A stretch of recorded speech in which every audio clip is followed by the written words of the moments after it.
Olá pessoal, tudo bem? Eu sou o professor Otávio Plazzi e esta é a aula de ovogênese, onde nós vamos aprender todas as etapas de formação do gameta feminino. Mas antes de nós iniciarmos, não deixe de se inscrever no canal, de ativar as notificações e ao final da aula, caso ache que realmente vale a pena, dê um curtir, dê um joinha nessa aula, porque isso ajuda a fazer com que mais pessoas tenham acesso a ela. Uma outra coisa que eu quero te pedir também é para você seguir a gente lá no Instagram. Estamos nos aproximando em busca dos 5.000 inscritos lá no Instagram, 5.000 seguidores lá no Instagram. Então me ajude a chegar nesse valor. Tenho certeza que juntos a gente vai poder construir uma formação, uma educação muito maior. Ok, pessoal? Sem mais bate-papo, vamos ao que interessa. Vamos à nossa aula de ovogênese, ou seja, aula de formação do gameta reprodutor feminino. Ao final do primeiro mês de gestação, um grupo de células, as células precursoras, as células mais brutas, elas se dirigem do saco vitelino ao futuro local das gônadas femininas e já no final do quinto mês de gestação, de tanta multiplicação, de tanta proliferação celular, já tem praticamente 7 milhões de células germinativas no futuro local da gônada feminina. Por que eu estou te contando essa história logo de cara? Para que você entenda que o processo de formação, o processo de gametogênese, ele se inicia lá na vida intrauterina, se inicia ainda no período embrionário e ela vai se concluir a partir do momento em que a menina entra na puberdade. Ela vai chegar ao final, sair de um processo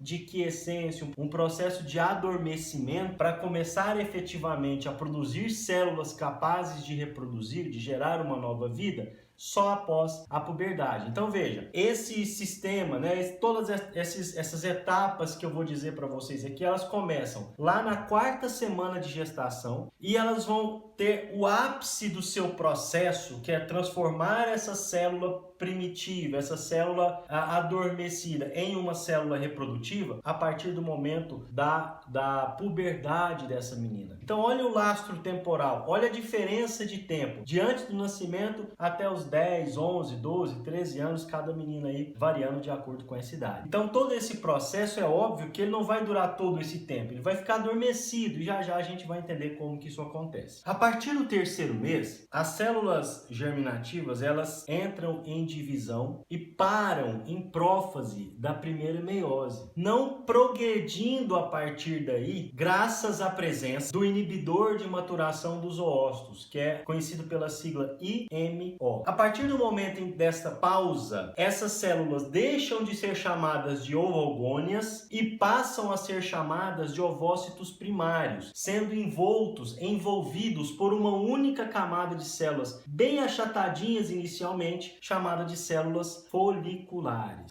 E vale um lembrete aqui de que são essas células foliculares que produzem o IMO, que produzem o inibidor de maturação do ósseo. Bom, antes do sétimo mês de gestação, todas as ovogônias já se transformaram em ovócitos primários e elas atingem um pico de aproximadamente 7 milhões de células. Porém, com o passar do tempo, essas células elas vão sendo degeneradas, elas passarão por um processo que a gente chama de atresia. Por conta desse processo de atresia, haverá uma redução do número de ovócitos primários de 7 milhões para algo em torno de 500 mil. E aí, pessoal, aqui vale um detalhezinho, um parênteses, né? Há sempre muita divergência com relação a esses números. Dependendo da bibliografia que você consulta, a gente pode ter um número maior ou um número menor. Mas o que é interessante que você saiba? Bom, mesmo que seja 800 mil, 600 mil, 500 mil, o mais importante é que se a menina nunca engravidar e ovular todos os meses, ela não vai precisar de mais do que 450 a 500 unidades de células reprodutoras. Olha só, de 7 milhões do pico de produção em torno do quinto mês de gestação, a 500 mil em torno do sétimo mês e a 450 utilizadas ao longo da vida. Toda essa diferença, toda essa redução se dá pelo fenômeno da atresia. Aí você pode me perguntar assim: mas Otávio, o que são folículos ovarianos? Bom, eu vou te responder. O folículo ovariano é um ovócito envolvido ou envolto por camada de célula. E aí, pessoal, vale aqui um pequeno parêntese que, dependendo da etapa, ela pode ter uma camada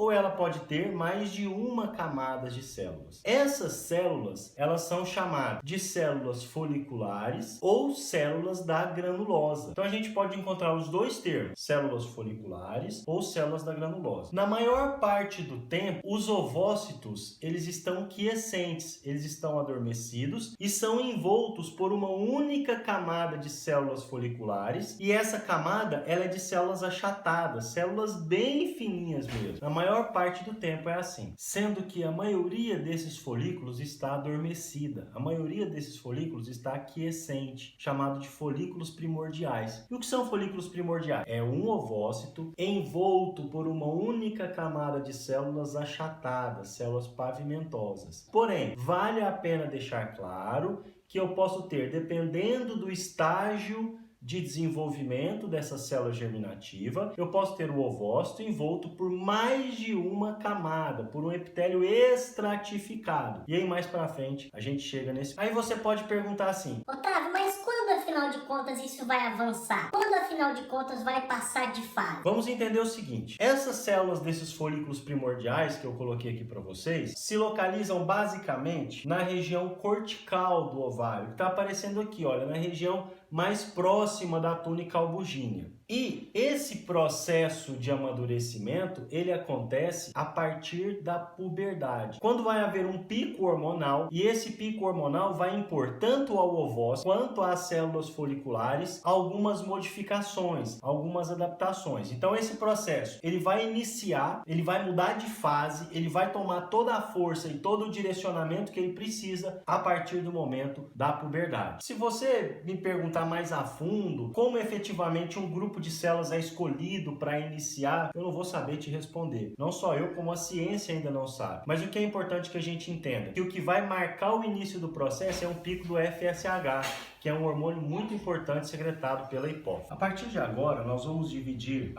o nosso percurso em folículos primários, folículos secundários e folículos pré-ovulatórios. Então vamos falar a partir de agora dos folículos primários. Na fase de folículos primários, há um crescimento muito acelerado do ovócito. Além do aumento de volume, e até em função do que eu vou citar agora é que acontece o aumento de volume, há um aumento em quantidade e em volume de várias organelas celulares. O núcleo fica maior, aumenta a quantidade de mitocôndrias, o aparelho de Golgi se aproxima da superfície celular.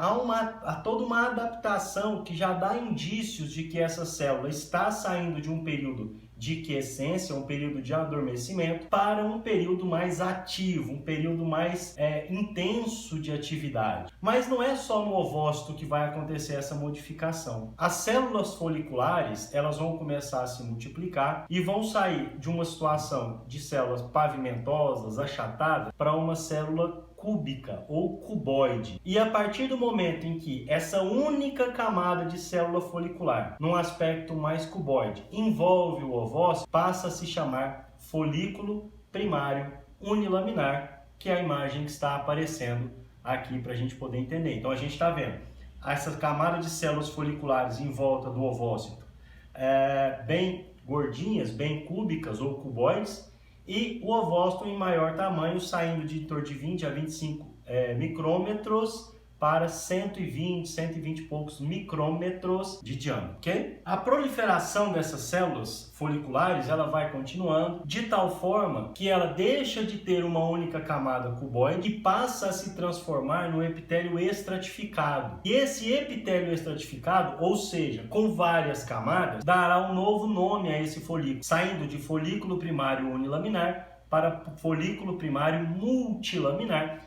Conforme a gente pode observar na imagem aqui do lado, você vê várias camadas de células foliculares envolvendo o ovócito. Há uma outra característica muito importante, que é a presença da zona pelúcida, como a gente está notando aqui, ó. Essa zona pelúcida é uma camada sem forma definida, ou seja, amorfa, que envolve o ovócito e é formado por uma série de glicoproteínas, tá bom? Então essa aqui é a zona pelúcida. Então esse aqui, pessoal, é o processo de formação do folículo primário, ou dos folículos primários, onde nós vimos o folículo primário unilaminar e o folículo primário multilaminar. E agora nós vamos falar um pouco a respeito dos folículos secundários. Lembra que eu falei para vocês que essas células mais imaturas ou mais iniciais do processo de desenvolvimento, elas se localizam na região mais periférica do ovário, né? Uma região chamada região cortical, como está aparecendo aqui de novo na imagem? Pois bem, a partir do momento em que essa célula se transforma num folículo secundário, ela começa a se aprofundar nesse tecido ovariano e se afastar dessa região mais periférica, se aproximando mais da região central. Essa é uma característica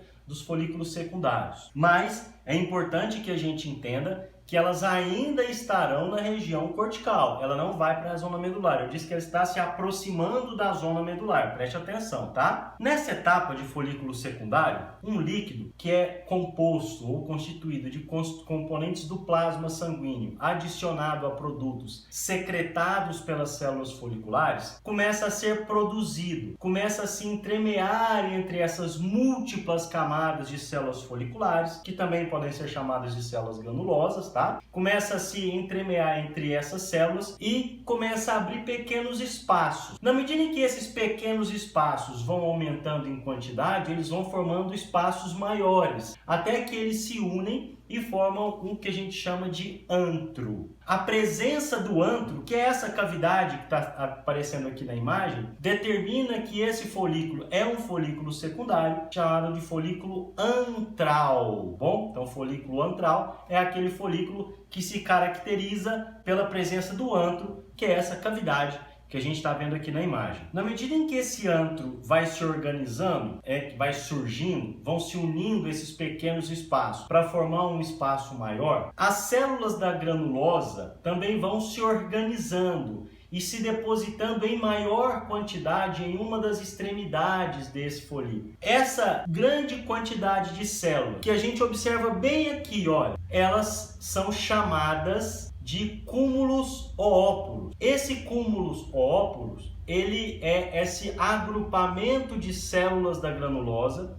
que se localizam e que se organizam a partir da deposição do líquido nessa cavidade antral ou nesse antro e que obrigam ou que empurram essas células da granulosa para uma determinada região. E essa região é chamada de cúmulos oópolos. E aí você se pergunta, né, Otávio, mas para que serve? Bom, basicamente é um apoio, tá? É um apoio para o ovócito, para ele se manter bem estabilizado, bem apoiado, uma vez que aquela grande quantidade de células se reorganizou pela presença do líquido. Além da presença do cúmulos oópolos, uma pequena quantidade de células da granulosa se envolve ou se localiza em torno do ovócito, formando uma estrutura denominada corona radiata. Tá? Essa corona radiata ela vai ser vital para a nutrição do embrião ou do zigoto, né? Na medida em que a gente for estudando isso, a gente vai aprofundando nesses termos, no processo do início ali da fecundação, mas aí na aula de fecundação a gente aprofunda nisso. Mas a corona radiata são essa quantidade de células foliculares que estão em volta, no entorno do ovócito aí, tá bom? Como a gente pode ver aqui na imagem. Antes de nós passarmos a falar a respeito dos folículos pré-ovulatórios, que é o último estágio de formação desses folículos, a gente vai falar brevemente a respeito das tecas. Não é o intuito dessa aula aprofundar nesses conceitos, mas é importante que você pelo menos se situe a respeito delas. Na medida em que há toda essa diferenciação das células foliculares e do ovócito, o estroma do entorno dessas células também vai se modificando. E dessa modificação do estroma surgem duas regiões, denominadas teca interna e externa. A teca interna, ela é produtora de esteroide, enquanto a teca externa, ela é muito próxima do estroma, tem características muito semelhantes à característica do estroma ovariano. A grande diferença é que elas se organizam de forma concêntrica no entorno desse ovócito, tá? Então, tem características estruturais e funcionais semelhantes ao estroma, porém com organização diferenciada. Se organizam concentricamente, diferentemente do estroma, ok? Bom, então feito esse pequeno parêntese sobre as teclas, para a gente poder finalizar essa aula, finalizar a organização ou o desenvolvimento do ovócito, e se até aqui você resistiu, parabéns, muito obrigado, muita satisfação poder contar com a sua atenção. Já aproveita esse pequena pausinha, vai lá, já dá um joinha, já dá um curtir, não esqueça de compartilhar essas aulas com seus colegas, porque agora nós vamos finalizar o processo e nós vamos falar a respeito dos folículos pré-ovulatórios. Em cada ciclo sexual mensal, que antigamente a gente falava de ciclo menstrual, um folículo se diferencia, cresce mais do que os outros, se desenvolve mais do que os outros. A este folículo, ele vai ser chamado de folículo maduro, folículo pré-ovulatório ou folículo de Graff. Esse folículo é o que será ovulado, é o que será colocado para o meio externo do ovário. E aqui tem uma pequena curiosidade que é bastante interessante, e a gente está vendo esse folículo aqui, com essa característica, é que ele é enorme. Enquanto nas células anteriores a gente estava falando na casa dos micrômetros, um folículo maduro, pré-ovulatório, há momentos antes da ovulação, ele é tão grande, mas tão grande, que por ultrassonografia a gente consegue evidenciá-lo na superfície do ovário. Pode chegar a ter 2,5 cm de diâmetro, estou falando centímetros, não micrômetros, centímetros e meio de diâmetro, de tamanho que é essa célula, de tamanho que é esse conjunto. Aí você pode me perguntar assim, mas Otávio, e o que vai acontecer com as outras células que não foram ovuladas? Estas outras células, elas vão passar por um processo de atresia, vão passar pelo processo de degeneração. E no momento mais oportuno, nas próximas aulas, a gente vai falar da importância delas, beleza? Mas veja só, aqui a gente está vendo um folículo maduro, né? Quando ele se romper, o que vai ser colocado para fora é essa região que eu estou ampliando aqui, ó. Só isso aqui vai ser colocado para fora. E ao ser colocado para fora por um pico hormonal, e depois a gente vai fazer uma aula só sobre o ciclo sexual mensal, quando há esse pico hormonal, ele é colocado para fora do ovário e as fímbrias, que são as extremidades mais distais da tuba uterina, elas vêm e fazem uma varredura sobre a superfície, trazendo para dentro de si esse ovócito maduro dentro dessa tuba uterina, para que aí sim, havendo a presença do espermatozoide, possa ocorrer a fecundação. Bom, pessoal, o que eu queria passar para vocês nessa aula é isso. Eu espero que ela tenha sido bastante útil. Caso você goste, não deixe de dar um joinha aqui, de dar um curtir. Isso ajuda a entrar dentro do algoritmo do YouTube. Entrar dentro ficou ótimo, hein? Isso ajuda a identificar esta aula pelo algoritmo do YouTube e mais pessoas poderão recebê-la, mais pessoas vão poder aproveitar, assim como foi de proveito para você. Então eu te peço encarecidamente, dá um joinha aí, compartilha essa aula, me ajuda a divulgar o trabalho, porque quanto mais ele for crescendo, mais a gente vai ficando motivado. Eu sou o professor Otávio Plazzi, é uma satisfação muito grande ser merecedor da sua audiência. Espero na próxima semana. Um grande abraço, tudo de bom e até a próxima, pessoal! Tchau, tchau!